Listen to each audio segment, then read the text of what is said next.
আজকে আপনাদেরকে দেখাবো কিভাবে আপনারা একটি 12 ভোল্টের ব্যাটারি চার্জার তৈরি করবেন। একই নিয়ম ফলো করে আপনারা 6 ভোল্টের ব্যাটারি চার্জারও বানাতে পারবেন। এই ভিডিওটি যদি শুরু থেকে শেষ পর্যন্ত দেখেন, আশা করছি অন্য কোনো ভিডিও আর দেখার প্রয়োজন হবে না। তো চলুন ভিডিওটি শুরু করা যাক। প্রথমে আমি এরকম দুটি ডায়োড নিয়ে নিচ্ছি। এই দুটি ডায়োডের দেখবেন দুপাশে দুটি মাথা আছে। এই সাদা মাথা দুটো একত্র করে এখানে টুইস্ট করে দেবেন, আর এই দুই মাথাটা আপাতত খালি রাখবেন। এরপরে আবার আমরা আরও দুটি ডায়োড নেব। দেখুন, এই দুটি ডায়োডের ঠিক অপর মাথা, এখানে কিন্তু সাদা মাথা না, এখানে হচ্ছে অপর মাথা দুটি আবার এখানে এক করতে হবে, এখানে টুইস্ট করে দিতে হবে, অর্থাৎ এখানে পেঁচিয়ে দিতে হবে। তাহলে এই ডায়োডের যে সাদা মাথাটা আবার এই ডায়োডের সাদা মাথা, আর এইদিকে হচ্ছে এই ডায়োডের কালো মাথা আর এই ডায়োডের কালো মাথা, এই বিপরীত ক্রমে এইখানে আবার টুইস্ট করতে হবে, এখানে আবার জোড়া দিতে হবে। দেখুন, একটা ব্রিজের মতো হয়ে গেল। এই বিষয়টা আরেকবার একটু ক্লিয়ার করে বুঝেন। প্রথমেই এই দুটি ডায়োড নেব, যে কোনো দুটি ডায়োডের সাদা মাথা দুটি আমরা টুইস্ট করব, এই দুটি ডায়োডের কালো মাথা দুটি আমরা টুইস্ট করব।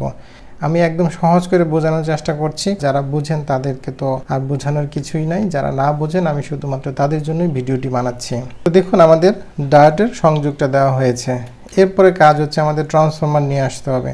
ট্রান্সফরমার থেকে দুটি কেবল বের হবে। দুটি কেবল থেকে দেখুন প্রথমে একটি তার বের হচ্ছে। এই তারটি কোন মাথায় গিয়ে লাগবে একটু খেয়াল করে দেখুন। এই তারটি কিন্তু এই যে এক মাথা সাদা এক মাথা কালো যেখানে আছে, ঠিক এইখানে ট্রান্সফরমারের তারটা এখানে কানেকশন দিতে হবে। এইখানে কিন্তু কানেকশন দেওয়া যাবে না। দেখুন, এখানে দুটোই কিন্তু সাদা মাথা, আবার এখানে দুটোই কালো মাথা, অর্থাৎ যেখানে একই ধরনের প্রান্ত আছে ঠিক ওই প্রান্তে কানেকশন দেওয়া যাবে না। যেখানে বিপরীত প্রান্ত আছে, অর্থাৎ একদিকে কালো আছে একদিকে সাদা আছে, ঠিক এই প্রান্তে এই ট্রান্সফরমার থেকে যে কোনো একটি কেবল এখানে কানেকশন দিতে হবে। এখানে লাল দিতে হবে এমন কোনো কথা নেই, এখানে আপনি লালও দিতে পারেন কালোও দিতে পারেন, কোনো সমস্যা নেই। এটা এসি কারেন্ট, মানে হচ্ছে এই ট্রান্সফরমার থেকে যে দুটি লাইন বের হবে এই লাইন থেকে আপনি সাদা কালা চিন্তা করার কোনো দরকার নেই। শুধুমাত্র ব্যাটারি কানেকশনের ক্ষেত্রে তখন আপনার সাদা এবং কালো এই দুটি তার খুব ভালোভাবে মার্ক করতে হবে। এটা হচ্ছে এসি কারেন্ট। এই ট্রান্সফরমার থেকে আরেকটি কেবল বের হয়েছে। এই কেবলটি ঠিক দেখুন, এই যে এখানে ডায়োডের যে সাদা প্রান্ত আছে আর এই হচ্ছে কালো প্রান্ত, এই যে বিপরীত প্রান্ত দুটি এই ঠিক মাঝখানে কানেকশন করতে হবে। এইটাও হচ্ছে আমাদের এসি কারেন্ট। ট্রান্সফরমার থেকে দুটি লাইন বের হচ্ছে, ডায়োডের বিপরীত প্রান্ত যেখানে দুই ধরনের আছে ঠিক ওইখানে এইভাবে কানেকশন করতে হবে। আশা করছি এই ডায়াগ্রামটি দেখে বুঝতে পারছেন।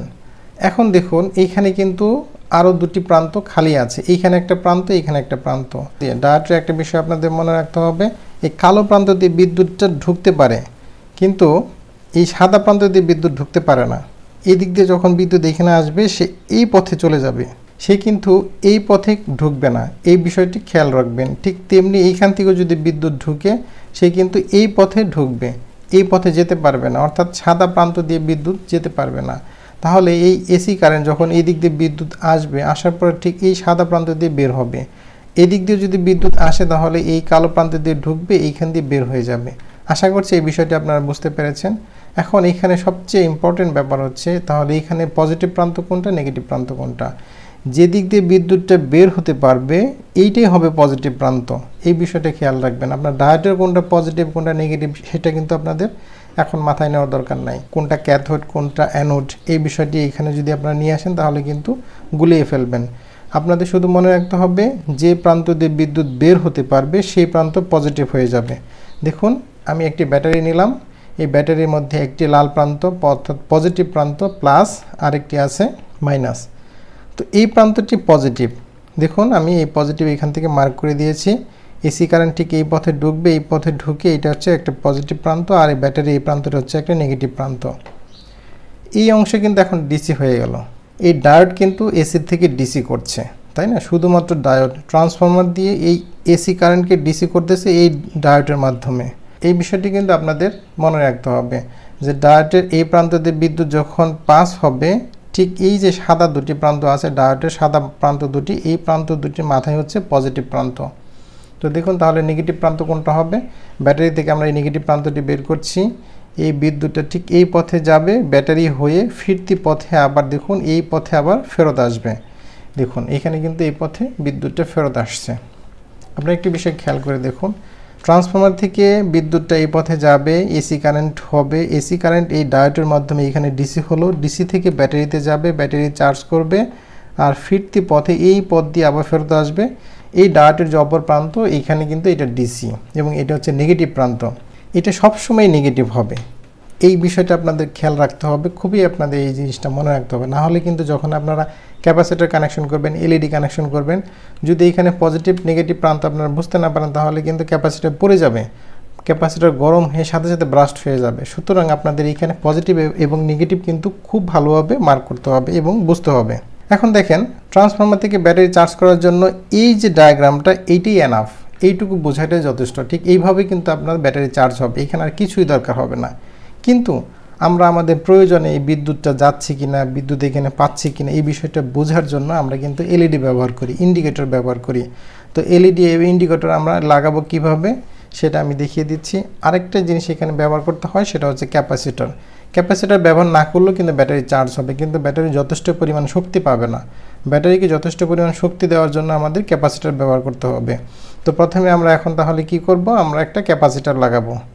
এখানে আমরা একটা ক্যাপাসিটর নিয়েছি, ক্যাপাসিটর বিভিন্ন মানের লাগানো যায়, 2200 আপনারা লাগাতে পারেন। ক্যাপাসিটর কোন মানের লাগাবেন সেটার জন্য আপনারা একটু স্টাডি করে নেবেন।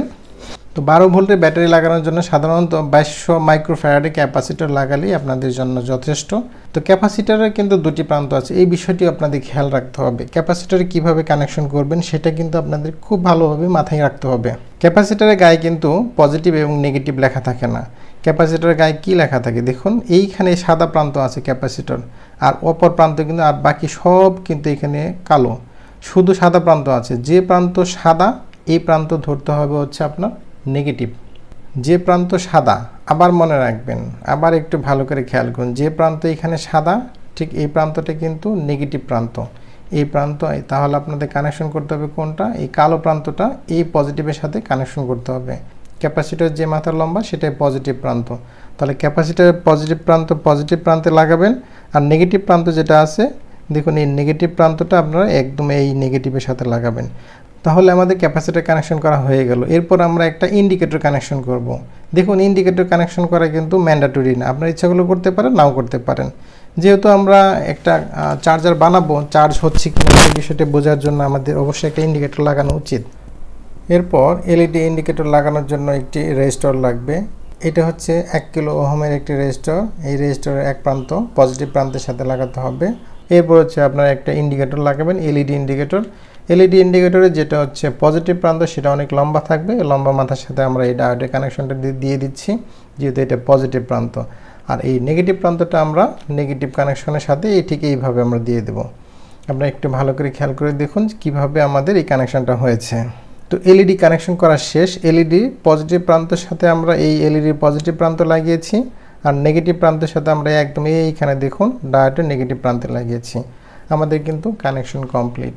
ঠিক এইভাবে কিন্তু একটা ব্যাটারি চার্জ হবে। আশা করছি আপনারা আমার এই ভিডিওটি দেখে ভালোভাবে বুঝতে পেরেছেন যে কিভাবে কানেকশন করতে হবে। এখন একটা ব্যাটারি চার্জার বানানোর জন্য আর অনেকগুলো বিষয় মাথায় রাখতে হয়। ট্রান্সফরমার কোন সাইজের হবে, ট্রান্সফরমারের আউটপুট অ্যাম্পিয়ার কত হবে, ব্যাটারি সাইজ কত হবে, কোন ব্যাটারির জন্য কোন ট্রান্সফরমার, কোন ক্যাপাসিটর লাগাতে হবে, ক্যাপাসিটরের মান কত হতে হবে, এলইডির মান কত হতে হবে, তারপর ডায়োডের মান কত হতে হবে, ডায়োডের এই এভরিথিং আর অনেক কিছু আপনাদের এখানে স্টাডি করার প্রয়োজন আছে। তো একটা ভিডিওতে যদি আমি সব কিছু বলতে চাই তাহলে ভিডিওটি অনেক লম্বা হয়ে যাবে। আমি পরবর্তী আরেকটা ভিডিও আপলোড করব, খুব তাড়াতাড়ি আপলোড করব। সেই ভিডিওতে আপনারা সব ক্যালকুলেশন জানতে পারবেন যে কোন ট্রান্সফরমারের জন্য কোন মানের ক্যাপাসিটর লাগবে, কত ভোল্ট চার্জ করার জন্য কোন ট্রান্সফরমার সিলেক্ট করতে হবে। মোট কথা হচ্ছে ক্যালকুলেশন। সব কিছুর মধ্যে একটা সামঞ্জস্য রেখেই কিন্তু আপনাকে একটা চার্জার বানাতে হবে। আপনি যদি বড় একটা ব্যাটারি ছোটো একটা ট্রান্সফরমার দিয়ে চার্জ করতে চেষ্টা করেন তাহলে কিন্তু হবে না। আবার যে ডায়োড, এই ডায়োডেরই কিন্তু ফ্যাক্টর আছে, যে কোনো ডায়োড লাগালে কিন্তু হবে না, হবে কিন্তু চার্জ আপনার কম বেশি হবে, হয়তো চার্জ খুব বেশি হবে অথবা চার্জ খুব কম হবে।